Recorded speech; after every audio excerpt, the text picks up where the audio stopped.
আমরা মাদ্রাসা আল্লাহ দেবে না, কারণ আল্লাহ নিজে চাই মিনাল মুমিনিনা, মুমিনদের কাছে আল্লাহ টাকা পয়সা দরকার না, আল্লাহ দরকার আপনার ইচ্ছাটা। এই কথা বলেন আমার ভাইরা, এখান থেকে আপনি শিক্ষা নেওয়া লাগবে। আল্লাহ তাআলা ইশতারা মিনাল মুনাফিকিনা দাইনি, ইশতারা মিনাল কাফিরিনা দাইনি, ইশতারা মিনাল মুশরিকিনা দাইনি।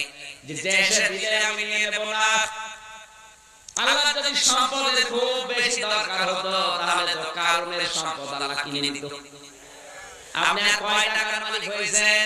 কারুনের যে সম্পদ ছিল কোরআন